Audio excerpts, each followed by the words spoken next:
रात का समय था। रिमझिम बारिश हो रही थी और हवा में एक अजीब सा सन्नाटा पसरा हुआ था। अभय 32 साल का एक थका हारा नौजवान शहर की भागदौड़ से ऊब कर अपने गांव रतनपुर लौट रहा था। उसे शाम ढलने से पहले हर हाल में गांव पहुंच जाना था। रतनपुर में इन दिनों छलावा की चर्चा हर चौपाल और घर के आंगन तक फैली हुई थी। लोग कहते थे कि रात में रास्तों पर अजीब सी हलचल दिखती है और दूर से किसी अनजानी आवाज की सुनाई देने पर आदमी का कलेजा बैठ जाता है। गांव वाले शाम होते ही दरवाजे बंद कर लेते थे, जैसे अंधेरा किसी मेहमान के बजाय किसी मुसीबत को बुला लाता हो। अभय जिस बस में बैठा था वो इतनी खटारा थी कि चलने से ज्यादा किसी खतरे की आहट देती थी। थोड़ी सी दूरी तय करते ही वो जोर का झटका खाकर ऐसे रुकती मानो अपनी आखिरी सांसें गिन रही हो। क्या बदकिस्मती है, लगता है ये बस तो हमें रात भर ऐसे ही घिसटती रहेगी। अभय ने खिड़की से बाहर झांका तो देखा कि रास्ता आगे बढ़ते बढ़ते और भी घने जंगल में बदलता जा रहा है। रात अब पूरी तरह गहरी हो चुकी थी और बस अभी भी गांव से करीब 10 किलोमीटर दूर थी। 7 साल बाद अभय अपने गांव लौट रहा था, लेकिन वहां क्या क्या बदल चुका है इससे वो बिल्कुल अनजान था। बस के भीतर सन्नाटा पसरा था। कुछ यात्री नींद में थे तो कुछ धीमी आवाज में बातचीत कर रहे थे। तभी अचानक बस झटके से रुक गई। दरवाजा चरमराया और एक बूढ़ा आदमी भीतर आया। उसका चेहरा गहरी झुर्रियों से भरा था, आंखें अजीब सी गहरी और बेचैन करने वाली। गले में रुद्राक्ष की माला थी और हाथ में एक पुराना झोला जिसमें रुद्राक्ष की कई मालाएं थीं। रुद्राक्ष ले लो भक्तों, रुद्राक्ष, रुद्राक्ष ले लो भक्तों, रुद्राक्ष।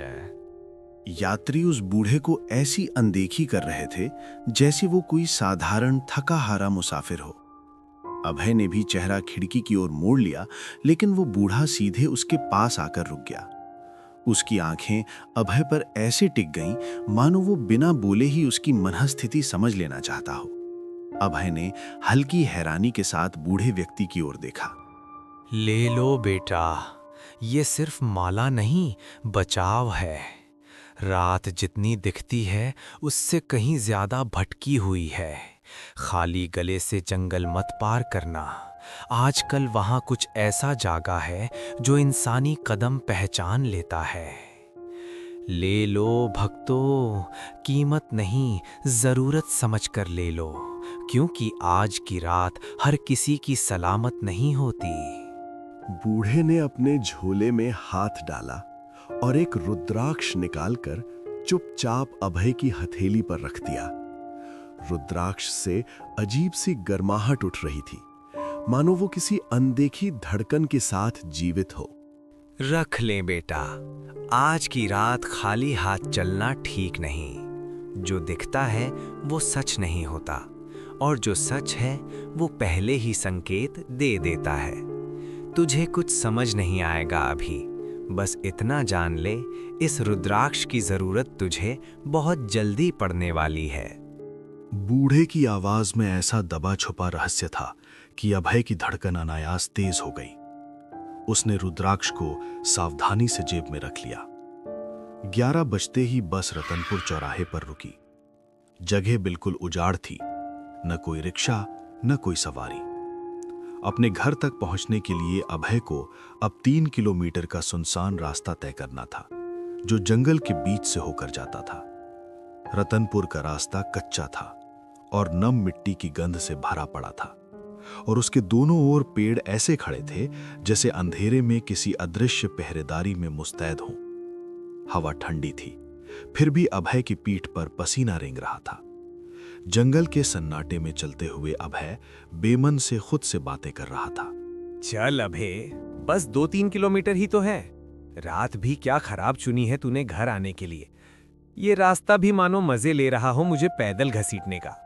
चल चलते रहे, पहुंच ही जाएगा।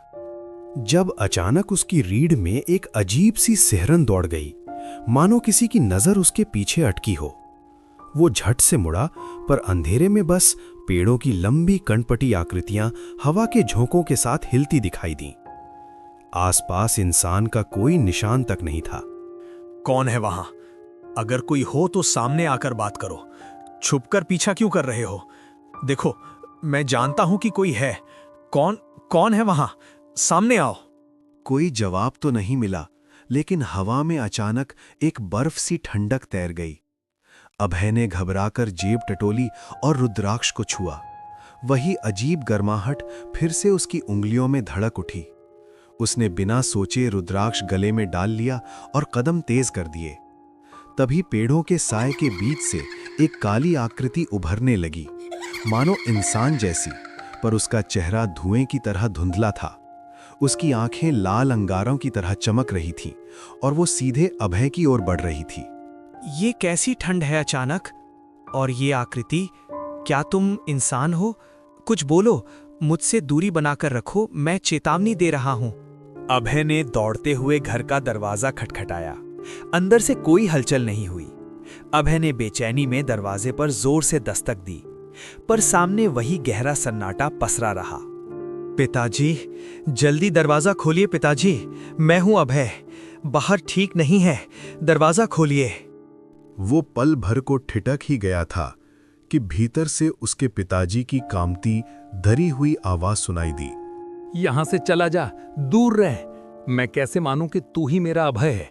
इस वक्त कौन दरवाजा खटखटाता है? बता, तू असल में कौन है? पिताजी, मैं सच में आपका बेटा हूं, जल्दी खोलिए, कोई मेरा पीछा कर रहा है। उसने देखा कि घर की सारी खिड़कियां कसकर बंद थीं और अंदर से जरा सी रोशनी भी बाहर नहीं आ रही थी।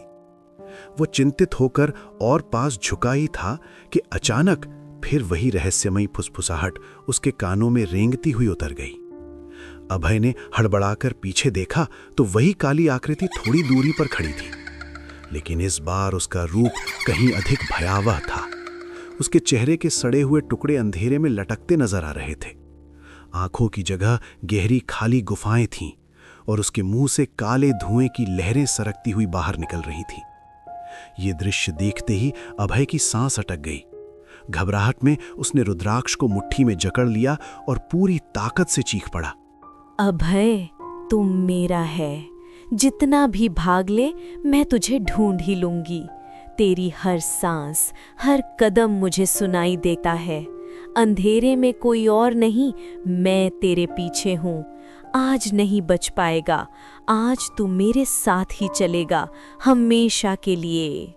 सुन ले, मेरे हाथ में रुद्राक्ष है, तू मुझे छू भी नहीं पाएगी। जितना करीब आएगी उतना जल जाएगी, समझी? रुद्राक्ष तेरी रक्षा नहीं करेगा अभय, तू मेरा है। चाहे जितना चिल्ला ले, आज तू मुझसे नहीं बचेगा। उस प्रेत की विकृत हंसी ऐसी गूंजी कि पूरे जंगल का सन्नाटा कांप उठा। अभय का पूरा शरीर भय से थरथरा रहा था। उसने कांपते हाथों से दरवाजे पर दोबारा जोर से दस्तक दी। माँ, मैं हूं अभय, दरवाजा खोलो, मेरी आवाज पहचानो। नहीं, तू मेरा अभय नहीं है। छलावा भी इंसान की आवाज बना लेता है। मैं दरवाजा नहीं खोलूंगी, दूर रह। मेरे बेटे की आवाज ऐसी नहीं होती। माँ, डरो मत, मैं ही हूं, तुम्हारा बेटा। कृपया दरवाजा खोल दो, बाहर बहुत अंधेरा है। अभय की हिम्मत अब टूटने लगी थी। उसे लगने लगा कि अगर वो दरवाजे के बाहर ही फंसा रहा तो वो भयावह परछाई उसे जीवित नहीं छोड़ेगी।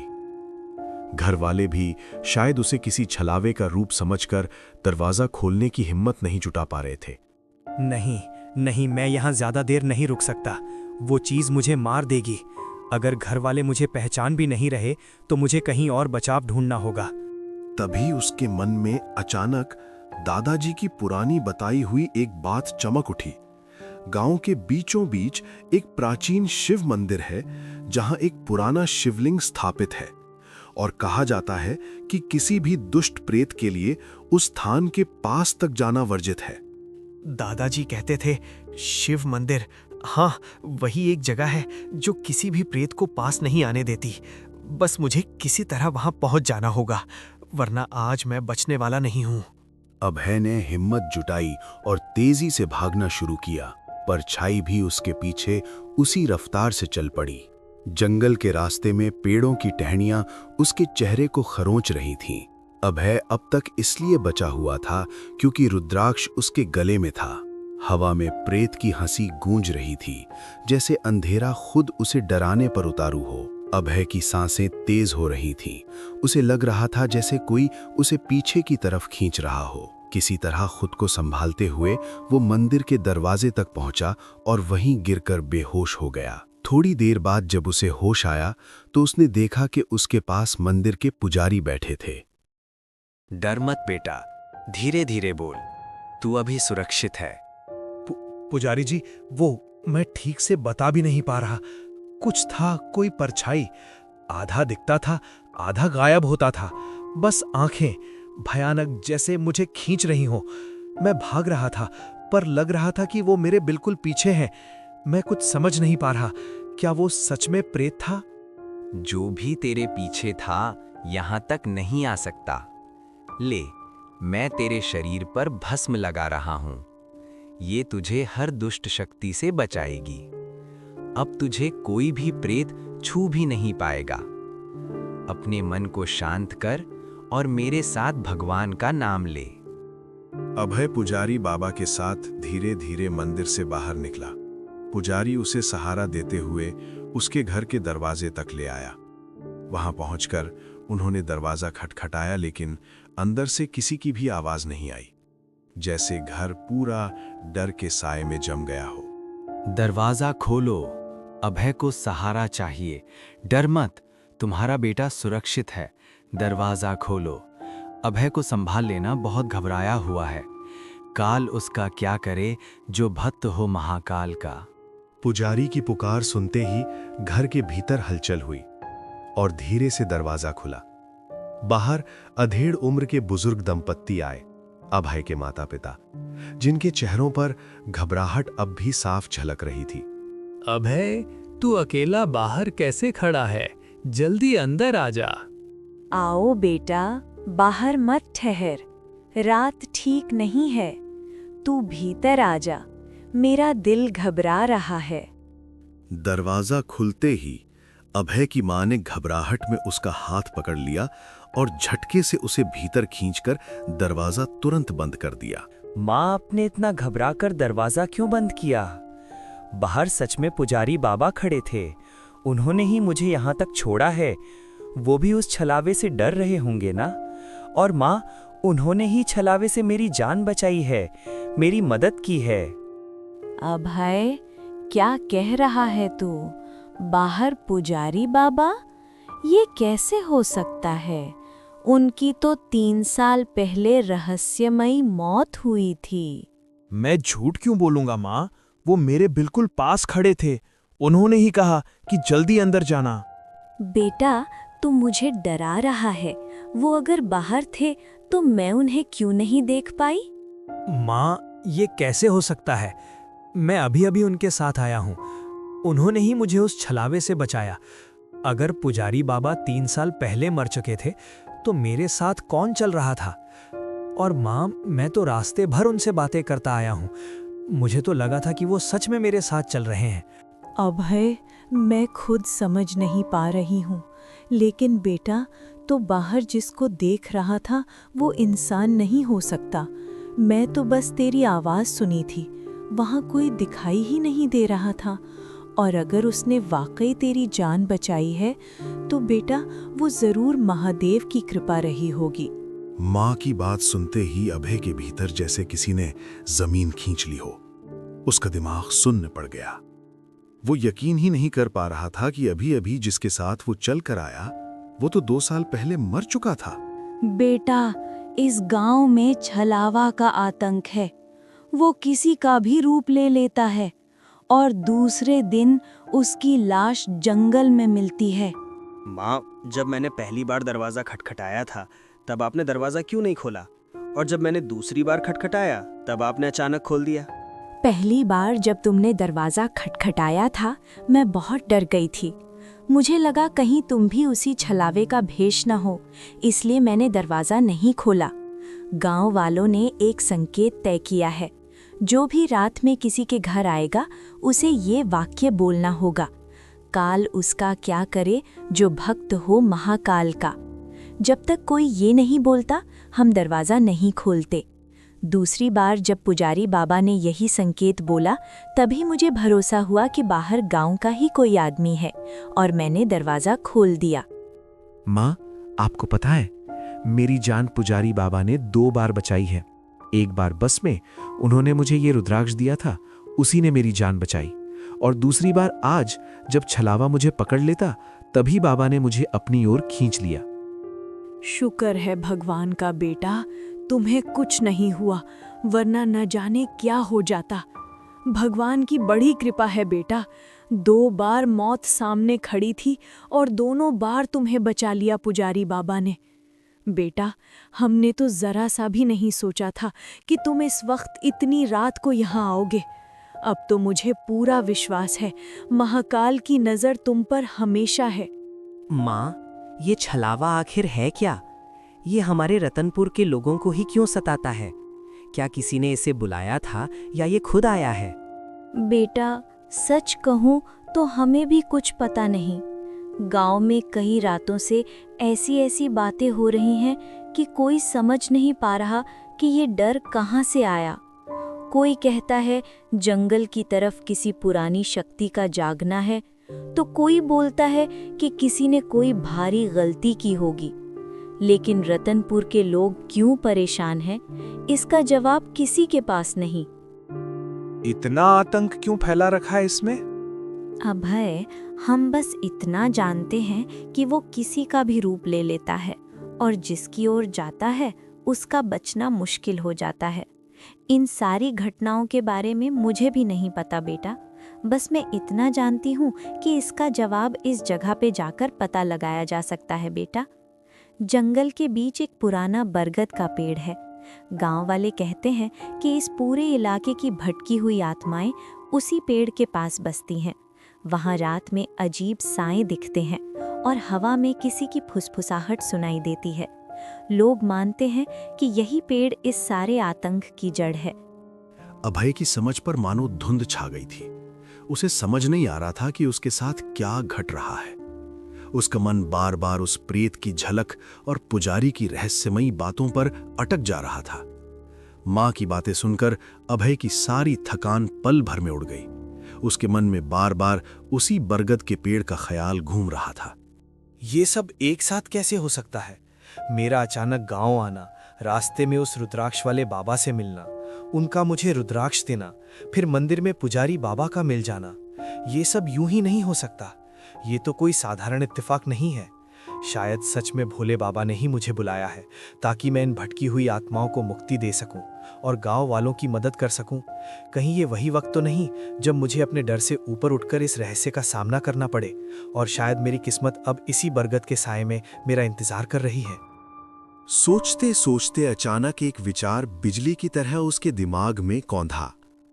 अभय अचानक बिस्तर से उठा और पुरानी लालटेन थामकर अंधेरे जंगल की ओर बढ़ गया। घने पेड़ों के बीच अकेले चलते हुए उसकी सांसें भारी हो रही थी। तभी दूर रास्ते के ठीक बीच में उसे एक आकृति दिखी। एक बूढ़ा आदमी जिसका चेहरा अजीब सा जाना पहचाना लग रहा था।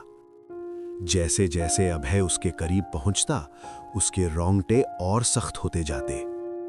कुछ ही कदम बाद वो साया धुंध की तरह ओझल हो गया और अगले ही पल अचानक अभय के ठीक सामने प्रकट हो खड़ा हुआ। कौन हो तुम? मेरा रास्ता क्यों रोक रखा है?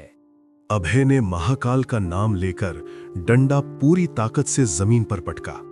जब संग में हो महाकाल तो क्या करेगा काल? उसी क्षण वो साया अपना असली रूप लेने लगा और अभय सुन रह गया। सामने खड़ा कोई अनजान प्रेत नहीं बल्कि वही मंदिर का पुजारी था। 2 बार तुम बच गए अभय, पर बार बार भाग्य साथ नहीं देता। तुम वही हो? वही जिन्होंने मेरी जान बस में भी बचाई और आज उस छलावे से भी? हाँ अभय, मैं वही हूँ। 2 बार तुम्हारी रक्षा की, लेकिन अब तुम्हारा काल इंतजार कर रहा है। इस बार तुम्हें अकेले सामना करना होगा। अभय बेटा, जहां तुम जाने की सोच रहे हो, क्या तुम उनका अकेले सामना कर पाओगे? जय महाकाल। बाबा, जब मैं ये गांव छोड़कर गया था तब यहाँ की हालत ऐसी नहीं थी। आखिर इन दिनों में ऐसा क्या हो गया कि पूरा गांव इस छलावे के आतंक में जी रहा है? ये आतंक कोई साधारण नहीं है। ये बदला ले रही आत्मा है, जो अपमान और अपने खून का बदला गांव वालों से ले रही है। सुनो, जब तुम गांव छोड़कर गए थे, उसके कुछ ही समय बाद जमींदार रघुवीर सिंह, जो बड़ा ही क्रूर और दुष्ट था, उसने गांव के कई लोगों की जमीन हड़प ली। तभी गांव में एक बंजारा नाई, झुमरी, वो बहुत सुंदर थी और उसी पर जमींदार की बुरी नज़र पड़ गई। लेकिन जब उसने उसकी नीयत ठुकरा दी तो जमींदार ने उसे पूरे गांव में बदनाम कर दिया। झुमरी ने सबको अपनी सफाई दी, पर किसी ने उसकी बात पर भरोसा नहीं किया और अंत में अपमान से टूटकर उसने अपनी जान दे दी। उसकी आत्मा को शांति नहीं मिली और उसने सबसे पहले जमींदार को मारा। हालांकि लोगों को लगा कि ये कोई रहस्यमयी मौत थी। तब से वो रूप बदलने वाला छलावा बनकर गांव से बदला ले रही है। एक रात जब मैं मंदिर बंद करके लौट रहा था, तब उसने मेरी भी हत्या कर दी। उसे मुक्ति तभी मिलेगी जब उसकी हड्डियां ढूंढकर सही विधि से शांति दी जाए। ये सब सुनकर मन कांप गया है, लेकिन अगर झुमरी की आत्मा को मुक्ति देने से गांव बच सकता है तो मैं ये काम अवश्य करूंगा। पर उसकी हड्डियां कहाँ मिलेंगी, ये कैसे पता चलेगा? और मुझे इतना ही पता है कि उसके अवशेष पुराने बरगद के पेड़ के पास दफन किए गए होंगे। अगर बरगद के पेड़ के पास उसके अवशेष होने की संभावना है तो मुझे वहीं जाना होगा। मैं उसकी हड्डियां ढूंढकर उसकी आत्मा को शांति दूंगा। यही मेरा फर्ज भी है और गांव को बचाने का एकमात्र रास्ता भी। कई आत्माएं मरने के बाद भी चैन से नहीं जाती। वे नहीं चाहती कि कोई उनके क्षेत्र में कदम रखे। लेकिन आज की रात अभय ने वही भूल कर दी जिसकी सजा शब्दों में नहीं, सीधी मौत होती है। रात के करीब 2 बज रहे थे। पूरा गांव गहरी नींद में डूबा था और अभय अकेला एक पुरानी लालटेन वो डंडा उठाए उस बरगद के पेड़ की ओर बढ़ रहा था जहां आज तक कोई नहीं गया। अगर बरगद के पेड़ के पास उसके अवशेष होने की संभावना है तो मुझे वहीं जाना होगा। मैं उसकी हड्डियां ढूंढकर उसकी आत्मा को शांति दूंगा। यही मेरा फर्ज भी है और गांव को बचाने का एकमात्र रास्ता भी। कुछ देर की खामोश यात्राओं के बाद वो आखिर उस अपशकुनी बरगद के नीचे पहुंच गया। लेकिन वो आत्मा शांति नहीं, सिर्फ बधिया चाहती थी। अचानक उसकी विकराल छाया हवा में लहराई और सीधे अभय की ओर झपटने लगी। ये दृश्य देखते ही अभय का खून मानो नसों में जम गया। उसके हाथ कांपने लगे और लालटेन भय से थरथराते हुए टिमटिमाने लगी। आखिर तुम भी आ ही गए मेरे इलाके में। क्यों आए हो यहाँ? मौत ढूंढने या उसी अंजाम तक पहुँचने जहाँ मैंने बाकी सबको पहुँचाया है? मैं यहाँ मौत ढूंढने नहीं आया, मैं तुम्हें मुक्ति देने आया हूँ। तुम्हारा दुख, तुम्हारा अपमान, तुम्हारी पीड़ा मैं सब समझता हूँ। गांव वाले भले न समझ पाए हों, लेकिन मैं तुम्हें शांति देने आया हूँ। अगर तुम चाहो मैं तुम्हारी आत्मा को मुक्त कर सकता हूँ, ताकि तुम्हारी ये भटकन, ये क्रोध खत्म हो सके। मुझे मुक्ति देने? तुम? ये गांव बचेगा नहीं, कोई नहीं बचेगा। जिसने मुझे धोखा दिया, जिसने मुझे अपमानित किया, मैं सबका विनाश करूंगी। और तू? आज तो तू भी नहीं बचेगा। तू भी आज यहाँ से वापस जिंदा नहीं जाएगा। याद रख, ये रात तुम्हारी आखिरी रात है अभय। आत्मा गुस्से में पागलों की तरह चीखने लगी और उसकी वो भयावह चीख पूरे जंगल में गूंज उठी। ये रुद्राक्ष, इसे दूर कर, फेंक दे इसे। ये मेरी आग को जलाता है, मेरी शक्ति को कमजोर करता है। हट, इसे अपने गले से उतार। सुन रहा है ना तू? इसे अभी फेंक दे। ये पवित्र माला मेरी आत्मा को दहका रही है, मुझे अपने पास आने ही नहीं दे रही। अगर थोड़ा भी जीना चाहता है तो इस रुद्राक्ष को तुरंत फेंक दे, वरना मैं तेरे शरीर को चीर कर रख दूंगी। डर के मारे अभय लड़खड़ाकर जमीन पर गिर पड़ा। उसी झटके में उसके गले की रुद्राक्ष माला टूटकर दूर जाकर गिर गई।